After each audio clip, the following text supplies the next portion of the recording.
Former financier and convicted fraudster Bernie Madoff has died aged 82 in a US federal prison. In 2009, he pleaded guilty to orchestrating the largest Ponzi scheme in American history, cheating investors out of up to $65 billion. He was handed a 150-year sentence for defrauding tens of thousands of people from the 1970s onwards. He died of natural causes, according to an Associated Press source. Let's speak to Ian Begg, who's a researcher at the London School of Economics, joins us live from London. Ian, the scale of his crimes was just extraordinary. Remind us what he did and how he did it. It was indeed massive. He was offering a scheme, taking money from investors and promising good rates of return. But when he hit the financial crash in the late 1980s, apparently, what happened is he could no longer generate the returns. And then what happened is he created what you referred to in your introduction as a Ponzi scheme, which is you take money from new investors and repay the old investors with the new money you've taken in. Now, that naturally, in the end, has to crash, because unless the new money keeps coming in at a sufficient rate, you gradually run out of resources. And he admitted when he was confronted that this was indeed a Ponzi scheme and therefore a massive fraud. And it affected thousands of individual investors, didn't it?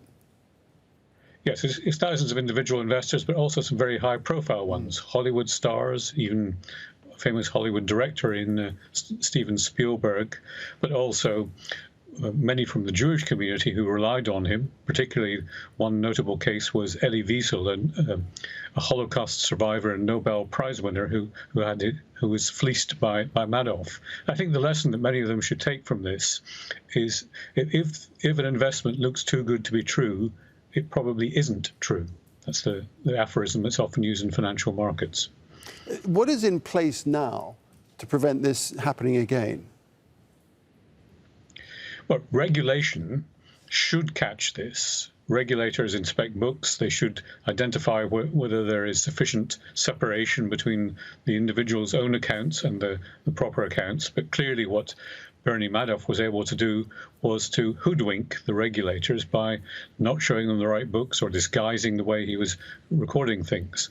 Regulators have got smarter, but it's a kind of arms race. The regulator identifies things that have not been done properly in the past and asks for changes. Then the innovators, particularly if they have criminal intent, find new ways of doing it. And in Bernie's case, the running joke was that he made off with the money. Indeed. And those who lost their savings, in many cases it was their entire life savings, did they have any kind of recourse to recoup?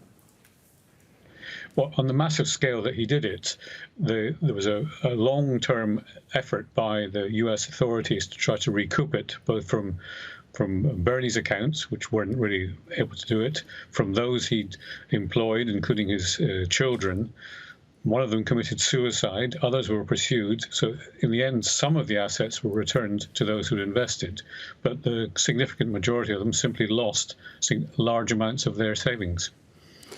All right, appreciate that. Thanks very much indeed for giving us that info about Bernie Madoff, who's died aged 82 in a US federal prison. Thanks very much, Ian Begg. Thank you.